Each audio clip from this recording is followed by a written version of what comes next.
Hello and welcome to Budget Model Railways, and today I thought I'd return to a theme that I've done a little bit before, which is the importance of keeping model railways simple, hence the title, Don't Think Big.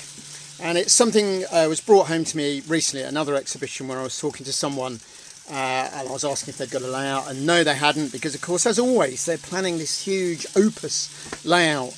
And I said to them, well, why don't you just build something? No, I want this layout. It's going to have two running lines and passing loops and a raised loop and an incline and all this. And I said, that's fine. Where are you going to put it? I haven't got anywhere to put it, but that's what I'm going to build one day. So that's what I'm doing, is I'm collecting track and buildings and rolling stock. I know exactly what I'm going to build. I've planned it all out on software, and one day I will build it. And it was a question of, well, do you have somewhere to put it now? No. Now, in his case, it wasn't one of the old and bold of. He was a younger man, I get that. And one day he might well be able to be in a position to have a huge loft or a big garage or something like that. But it was the point that he had no idea at all of where it would go. And then I was reading a book recently for beginners, and it said, the first thing to do is decide everything you want in a layout and plan that layout. Don't be constrained by size.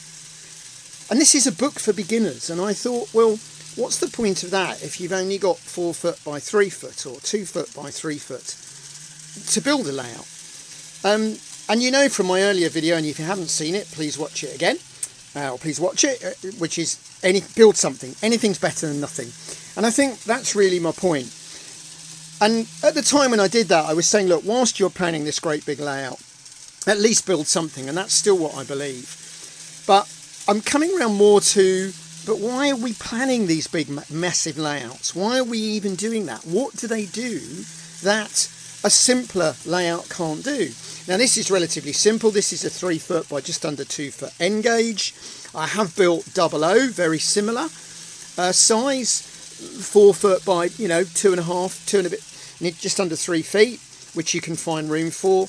And I've said before that this is the ideal track plan. You've got an oval, you can watch trains go around, you can shunt, you can store trains. And I even began to think the same about, even if you're going to have a bigger layout, why complicate it? So this is my bigger layout. It's 10 foot by just over 2 foot. It is N gauge, it means I get a lot in. It'd have to be 20 foot by 4 foot if I wanted to do that in 00, but some people are fortunate enough. But even then, this is a relatively simple layout. There is a passing loop at the back, which is really a storage siding to hold 2 long trains. That's why it's so long. You could put that behind the back scene if you wanted. I prefer to see it. There's a 2-road suburban station there. I realised I didn't need 3-road. So that's, again, relatively simple. This is a straight, and round the back there is effectively a long passing loop. And I've got a simple 2-road shunting area there, effectively making that an inglenook. And the way I've wired it means I can shunt the inglenook at the front while watching trains go round the back. Why do you need any more? Why do you need 2 lines? Why do you need inclines? Why do you need 2 lines linked? That's always struck me as particularly odd.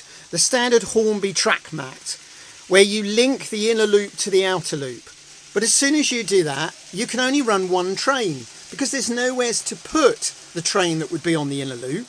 What's the point? And I really struggle with that one, I have to be honest. If there's a long siding where you can store what's in the inner loop, sure, it's great fun to watch the train run somewhere different. And I kind of get that. But if they weren't connected, you could still run 2 trains. So I'm afraid I don't quite get that one. And then I have, yes, got a raised area, but it's not on an incline. I don't need to link it to the rest of the layout. And even this is simple. There's 1 siding for the passenger train and 1 siding for the goods train. Now, if you get lucky, you'll hear some Spitfires, Hurricanes and Lancasters in the background. It's the air show here at Eastbourne today, which we have for 3 days at this time of year. Very nicely done. I think we'll do a P51 later. I can see some of it from my garden, but not all of it. And the arrows, red arrows, will be over later. I digress. Now, I have got a little branch coming off here, and that's going to run to a simple branch line at some point. But even this big layout is simple. And this is what I'm trying to say, is it's not necessarily all about size. I know some people have got room to build a big layout, although I tend to build smaller ones. What I'm saying is don't overthink it, even when you are fortunate enough to have a lot of room. The most this layout might want is a second loop, not connected, so I could run 2 trains at once.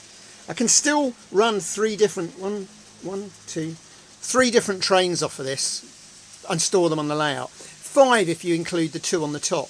But it's simple. I haven't overthought it. The other advantages of not overthinking it, of not thinking too big, it doesn't take too long to plan. It doesn't take too long to build. This, because I use Kato track, took me an hour to lay. It would take some evenings, a week's worth of evenings to do it if you did it more traditionally. But it's still not too difficult because it's not complicated. There's no complex wiring. You could run the whole bottom loop off 2 wires. The only reason I'm using 4 is because I want to isolate the shunting area. And obviously if you DCC, well, in theory it's simpler, but you'd have to put a lot of droppers in, but that's a different story. The top is just run off of 2. So even if you've got the space, what I'm saying is don't overthink it, don't overcomplicate it. Now, some layouts can be even smaller. So that's my little 00 shunting layout, which I did as part of the shelf challenge. And if you haven't seen that, again, have a look at that. I'm just going to, I've got a bit of bright light, I'm afraid, not easy to get rid of the glare. But that's been great fun to build.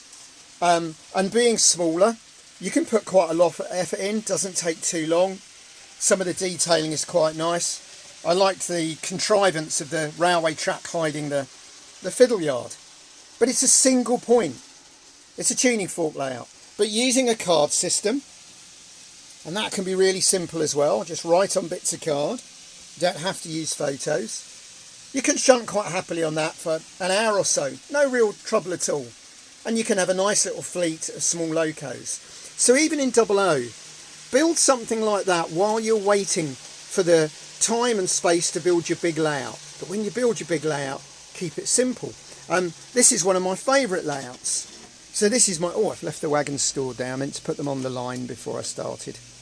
There we go. One of the simplest ones I've built, both scenically. Oh, I'm just going to do something a bit different with the tripod here so that I can see. So both scenically and space and track, it's really simple. It's a tuning fork, but it's got a lot of detail again. But this has really been, I got this idea from lots of people. I saw exhibitions and I realised it was the simple layouts I liked. One of which was actually in O gauge. So it even wasn't a particularly small layout, but he kept it simple. So excuse me if the camera's a little bit more shaky now. I've gone over to handheld because I just wanted to zoom in on some of this. So it is literally just a good shed and a station, well, and a pillbox. But that's it. I've got no tunnel mouth. I hid the line coming in using trees, which is something I've done before that I learned from some of the Continental Modeller magazines. So it doesn't even need a road bridge. It's a little level crossing, simple, but great fun to operate. You can go the other way. So this is more classic me. How many scenes? How much can I cram in? So this is a tiny little layout. This is a couple of feet by 14 inches because it uses the Kato 12-inch diameter. But it's got a 2-road goods shed, it's got a goods yard, it's got a town with a church, a station building, a little siding for the passenger train, it did have a signal box, that's gone missing at the moment, and a level crossing. It's got built-in controller and that's got electric points. If we come over here, that's got a built-in controller and manual points. It's just to keep things simple. Don't think. This in some ways is almost thinking big from a lot of scenes, but not a big layout. But I'm leaning away from this where I cram in as much as I can to doing it simpler. That's the big layout again. And this is going to be great fun. It is the problem with big layouts that I've gone off and done other things. But if this was my only layout, it would take a while and you do have to keep your motivation going. And that's another problem with overcomplicated layouts. The advantage of this is I can run trains. I can run trains while I'm building. Having once read of a guy who took 2 years to ballast his opus track, you know, his magnum opus, his work of art and his lifelong thing, 2 years without running trains. Although I suppose at least that's better than the people who spend 10 years collecting trains, track and buildings and never actually build anything. Because let's face it, folks, that's what's going to happen when you plan your big, complicated layout. You're never going to build it. Even assuming you are fortunate enough to get a loft insulated or a big shed or a garage or a railway room, you're never going to build it. You're just going to spend 10 years collecting and building. Keep it simple. Even if when you are fortunate enough to get somewhere, keep it simple. So there we go. That's my thoughts on don't overthink model railways. Don't think big. Think small. Think simple and build something. Little shunting layout. Little shunting layout in double O gauge. And I still think these are the best layouts. I've got a book I found from the 1960s by Cyril Freezer, Making a Start in a Model Railway. And it's effectively this layout. It's a couple of sidings and a loop. And it means you can run trains and you can shunt. You can do this in N, you can do it in double O, you can do it in O.